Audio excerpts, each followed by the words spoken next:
আল্লাহ রাব্বুল আলামিনের দিকে প্রত্যাবর্তনের জন্যই রমজান মাসটা আমাদের কাছে আসে। কারণ সারা বছর আমরা বিভিন্ন দিকে ছন্নছাড়া হয়ে যাই। একটা আছে ঘর, এই ঘরের মধ্যে অনেক মানুষ আছে, এই মানুষগুলো বিভিন্ন দিকে ছুটে চলে গেছে, তাদেরকে ঘরে ফিরিয়ে আনতে হবে। ফিরিয়ে আনার মৌসুমটা হচ্ছে রমজান। এটা না খেয়ে থাকার মৌসুম না, পানি পান না করার মৌসুম না, এটা স্ত্রী সহবাস করবো না এটার জন্য রমজান নয়। এটা আমাদের একটা রেগুলেশনস, রুলস, আল্লাহর পক্ষ থেকে দেয়া একটা রেগুলেশনস। এটা কিন্তু মূল উদ্দেশ্য না। আল্লাহ পাক কিন্তু এই উদ্দেশ্যে রমজান নাজিল করেন নাই বা আমাদেরকে দেন নাই যে আমরা শুধু খাবো না আর পান করবো না, স্ত্রী সহবাস করবো না। উদ্দেশ্যটা আল্লাহ পাক আয়াতের শেষে বলেছেন, লাআল্লাকুম তাত্তাকুন, যাতে করে তোমরা তাকওয়া অবলম্বন করো। আল্লাহ পাক যে আমাকে রমজানটা দিলেন, আমি তো সৌভাগ্যবান। রমজানটা আসলো কেন? এটা কেন দিলেন আপনি? কেন না খেয়ে থাকতে হবে আমাকে? কেন আমাকে পানি পান না করে থাকতে হবে? কেন আমি স্ত্রী সহবাস করবো না? স্ত্রী তো আমার জন্য হালাল। হালাল স্ত্রী আল্লাহ পাকের জন্য ছেড়ে দিচ্ছি, আবার সেই রোজা রেখেই হারাম মেয়েদের সাথে সম্পর্ক। হালাল খাবার আমরা ছেড়ে দিচ্ছি, হালাল খাবার ছেড়ে দিলাম, অথচ অর্থনৈতিক জীবনে, ব্যবসায়িক জীবনে গিয়ে দেখেন সুদ, ঘুষ, দুর্নীতি আর করাপশন। হালাল পানি ছেড়ে দিলাম, এদিকে দেখেন মাদক, জিনা, ব্যভিচার, পরকিয়া, গীবত, তহমত, এগুলো ছাড়তে পারছি না।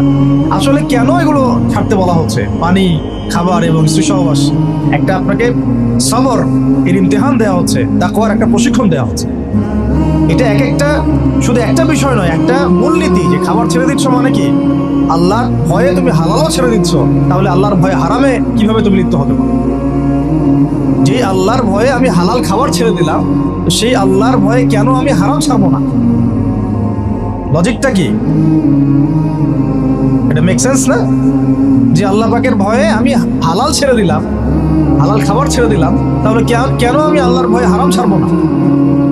যে আল্লাহর ভয়ে আমি হালাল স্ত্রী ছেড়ে দিলাম, তো সেই আল্লাহকে কি আমি তখন ভয় করি না যখন আমি হারাম মেয়েদের সাথে সম্পর্ক করি? এই প্রশিক্ষণটা দেওয়ার জন্য রমাদান আমাদের মধ্যে আসে, যাতে আমরা তাকওয়া অবলম্বন করতে পারি। এটা কি? আল্লাহ ভীতিটা কি? এক কথায়, আনতা আবুদুল্লাহ কাআন্নাকা তারা, তুমি এমন ভাবে আল্লাহর ইবাদত করবে যেন তুমি আল্লাহকে দেখতে পাচ্ছ। আল্লাহকে যদি আমরা দেখতে পারতাম, তাহলে আমরা কি এক ওয়াক্ত নামাজ কাজা করতাম বা করতে পারতাম? না পড়ে থাকতে পারতাম, যাকাত না দিয়ে থাকতে পারতাম, সুদ খাইতে পারতাম, জেনা করতে পারতাম, ঘুষ খাইতে পারতাম, জুলুম করতে পারতাম, মানুষকে এইভাবে ঠকাতে পারতাম, মাপে কম দিতে পারতাম, এইসব কবিরা গুনাহ করতে পারতাম আল্লাহ যদি সামনে থাকতেন? আল্লাহ পাক হাদিসের মধ্যে রাসূলের মাধ্যমে এটা জানাচ্ছেন, এমন ভাবে আল্লাহর ইবাদত করো যেন তুমি আল্লাহকে দেখছো। ওয়াইল্লাম তাকুন তারাহু ফাইন্নাহু ইয়ারা, তুমি যদি আল্লাহকে দেখতে না পারো, জেনে রাখবা আল্লাহ তোমাকে দেখছেন। এটা হলো ইহসান, এর সাথে তাকওয়া সম্পৃক্ত। মানুষের ভাষা, মানুষের রং, মানুষের বংশ, এগুলো আল্লাহ পাকের কাছে মর্যাদার মানদণ্ড নয়। ইল্লা তাকওয়া, শুধু তাকওয়াই। ইন্না আকরামাকুম ইনদাল্লাহি আতকাকুম, তোমাদের মধ্যে সবচেয়ে আকরাম ব্যক্তি আল্লাহর কাছে সেই যে ব্যক্তি আল্লাহ পাকের কাছে অনেক বেশি মুত্তাকি, পরহেজগার। এবং এটা বাহ্যিকভাবে লেবাস, পোশাক, দাড়ি টুপি দিয়ে বোঝা যায় না। এটা থাকে আত-তাকওয়া হা হুনা, কলিজার মধ্যে থাকে। আমার দাড়ি টুপি, জুব্বা, পাগড়ি দেখে আপনি বলতে পারবেন না যে আমি খুব মুত্তাকি মানুষ। এটা বলার কোনো সুযোগই নাই। আপনি ধারণা করতে পারেন সর্বোচ্চ হতে পারে মানুষটা ভালো, কিন্তু সে কতটুকু ভালো, কতটুকু মুত্তাকি, এটা আল্লাহ ছাড়া কেউ জানেন না। আর এই রমজানে কি হয়েছে? কেন রমজানে এত করে আমরা আয়োজন করছি, সাওম রাখছি, যাকাত দিচ্ছি, তারাবি পড়ছি? আসলে খাসিয়াত কি? রমজানের খাসিয়াতটা কি? খাসিয়াত হচ্ছে এই মাসে কোরআন নাজিল হয়েছে। সুবহানাল্লাহ। যদি কোরআন শাবানে নাজিল হতো, হয়তো শাবানের এক মাস আমরা রোজা রাখতাম। কোরআন নাজিল হয়েছে রমাদানে, লাইলাতুল কদরে। ইন্না আনজালনাহু ফি লাইলাতুল কদর। এটা 1000 মাসের চাইতেও উত্তম। ফেরেশতাগণ নেমে আসেন, জিবরাইল আলাইহিস সালাম নেমে আসেন, সালাম, শান্তি বর্ষিত হতে থাকে। এটা রমাদানের শেষ দশকে আছে। এই রমাদানে কোরআন নাজিল হয়েছে। কি উদ্দেশ্যে কোরআন নাজিল হয়েছে? 40 দিন পড়ার জন্য, নিশ্চয়ই 3 দিনের দিন পড়ার জন্য, বছরে একবার খোলার জন্য, সারা বছর ধুলায় পড়ে থাকবে আমার মেসের উপরে, এই জন্যে। আর আপনারা বুকে হাত দিয়ে বলেন তো, কতজন মানুষ আছেন এখানে, বা এই ওয়াজ যারা শুনবেন, নসিহত যারা শুনবেন, কতজন মানুষ আছে যারা ডেইলি কোরআন খুলে বাংলাদেশের মাটিতে? এই বাংলাদেশের 90% মুসলিমের দেশে কতজন মুসলিম আছেন যারা ডেইলি কোরআন খুলে দেখেন, অন্তত খুলে দেখেন একবার, বহু বাড়ি দেখবেন কোরআন পড়ে আছে উপরে ধুলায় ভর্তি। কোরআনের উপর ধুলা পড়েছে মানে কি জানেন? তার দিনের উপরে ধুলা পড়ে গেছে, তার কলমের উপরে ধুলা পড়ে গেছে, তার দুনিয়াও হালাক আখিরাতও হালাক। ইল্লা মাশাআল্লাহ, ইল্লা মাশাআল্লাহ। আরো তো স্ট্রং ওয়ার্ডে গেলামই না, যে কোরআন কত পার্সেন্ট মানুষ পড়তে পারে সেটা জরিপ করে দেখেন। 90% মুসলিমের দেশ, শিক্ষা বিভাগে কোরআন নাই। আপনারা 20 বছর পড়াশোনা করছেন, কোরআন আপনারা পড়েন নাই, আপনাদেরকে পড়ানো হয় নাই, ইভেন কোরআনের তাজবিদও শেখানো হয় নাই। কিসের শিক্ষা এটা? তাও শিক্ষা মানেটা কি? আসলে আমাকে বলো তো, শিক্ষা মানে কি? What is the definition of education? এডুকেশনের সংজ্ঞাটা কি? আসলে শিক্ষার সংজ্ঞাটা কি? শিক্ষার সংজ্ঞা যদি হয় একটা কৌশল শেখা, যেটা দিয়ে আমি রিজিক অর্জন করে খাবো, রুজি অর্জন করে খাবো, তাহলে এটাকে তো শিক্ষা বলা যাচ্ছে না। এটা হচ্ছে আপনার দক্ষতা। এটা কি আপনার দক্ষতা? তাহলে এটার নাম শিক্ষা দিচ্ছেন কেন? পুরো শিক্ষা সিস্টেম আমাদেরকে দিন বিবর্জিত করে ফেললো। না এখানে কোরআন আছে, না তাফসীর আছে, না আরবি ভাষা আছে, না আরবি ব্যাকরণ আছে, আর না সিরাত আছে, আর না হাদিস আছে, আর না আকীদা আছে, আর না উসুল আছে। কিছুই নাই, কিছুই নাই। আমাদের 90% মুসলিমের দেশে আমাদের এই যে 80% 70% ছেলেমেয়েরা জেনারেল লাইনে পড়াশোনা করছে, কিছুই শিখে নাই। এরপরেও তাদের মধ্যে ফিকির হয় না যে আমার এর বাইরেও মাদ্রাসায় যাওয়া দরকার, আলেমের কাছে বসা দরকার, বা বিভিন্ন কোর্স করা দরকার।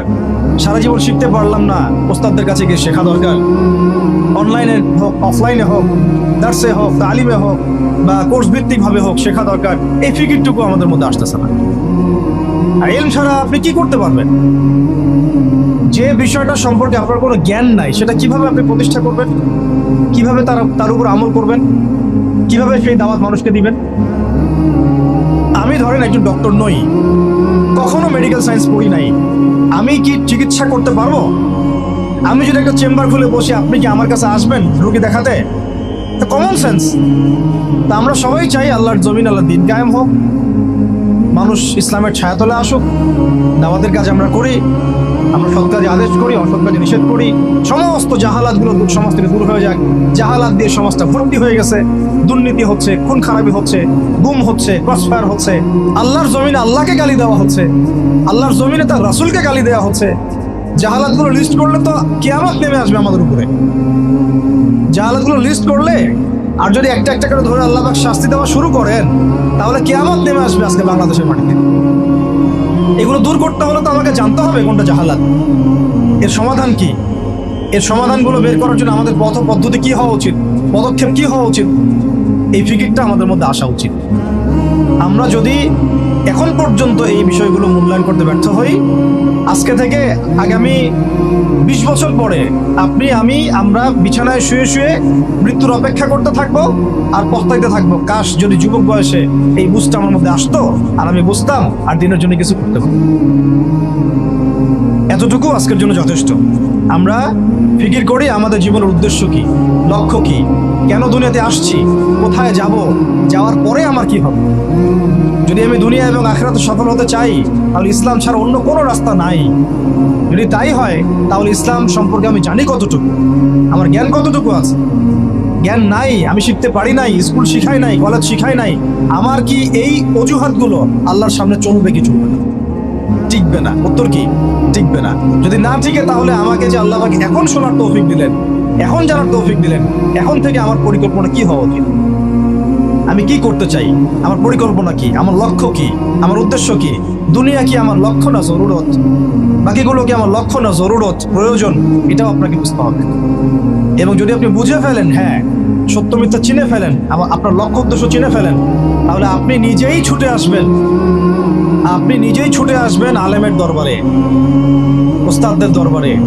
আপনি অস্থির হয়ে যাবেন কোথায় দিন পাওয়া যায়, কোথায় ইলম পাওয়া যায়, কোথায় কোরআন শেখা যায়, কোথায় সুন্নাহ শেখা যায়, কোথায় হাদিস শিখবো, কোথায় দিনের কাজ করব, কিভাবে করব, কাদের সাথে থাকবো। এই তাড়না আপনাকে হকের পথে নিয়ে আসবে। আর এই তাড়না যদি না থাকে, আর যদি আমরা হেলায় খেলায় সময় নষ্ট করতে থাকি, আর যদি মনে করি যে না, এই দায়িত্ব আমার না, অন্যরা করবে, আর যদি মনে করি যে না, সবাই হালাক হয়ে যাক, আমি তো ঠিক আছি, তাহলে জেনে রাখবেন আজকে থেকে 5-10 বছর 20 বছর পরে এমন আফসোস আমাদেরকে করতে হবে যে যখন আফসোস করে আর কোনো লাভ হবে না, বেশক কোনো লাভ হবে না। আর যদি ওই আফসোসেরও সুযোগ আল্লাহ না দিয়ে তার আগেই মৃত্যু দিয়ে দেন, তাহলে তো আর দুনিয়াতে দ্বিতীয়বার ফিরে আসারও কোনো সুযোগ নেই। অতএব যুবক ভাই, আপনাদেরকে মানে স্ট্রংলি বিষয়গুলো আমি নসিহত করছি, চেষ্টা করছি যে অনতি বিলম্বে রমজানের এই হক আদায়ের চেষ্টা করেন, কোরআনের কাছে আসার চেষ্টা করেন। রমজান সেই মাস যেই মাসে কোরআন নাযিল হয়েছে। এই মাসে যদি কোরআন শিখতে না পারি, ইলম শিখতে না পারি, উলামায়ে কেরামদের সোহবতে না আসি, ঐক্যবদ্ধ হতে না পারি, সমাজের জাহালাতগুলো চিহ্নিত করতে না পারি, দাওয়াতের মাধ্যমে, তাবলীগের মাধ্যমে, প্রতিবাদের মাধ্যমে যদি এগুলোকে আমরা বন্ধ করতে না পারি, তাহলে বাংলার 90% সংখ্যাগরিষ্ঠ মুসলিমের দেশেও আমরা কোনোদিনও স্বাধীন হতে পারব না। বরং আমাদের উপরে ছড়ি ঘোরাবে পশ্চিমারা, হিন্দুত্ববাদীরা, উগ্রবাদীরা, সমাজের মুনাফিকরা, ফাসেকরা, জালেমরা, ফ্যাসিস্টরা। এরা আমাদেরকে দাসের মতো দাসত্বের শৃঙ্খলা আবদ্ধ করে রেখে দিবে। এখান থেকে কি আপনারা বের হতে চান না? যদি এখান থেকে আমরা বের হতে চাই, তাহলে আমাদের সবাইকে যার যার জায়গা থেকে চিন্তা করতে হবে, কাজ করতে হবে, এবং যারা কাজ করছেন তাদের সাথে জুড়ে থাকতে হবে।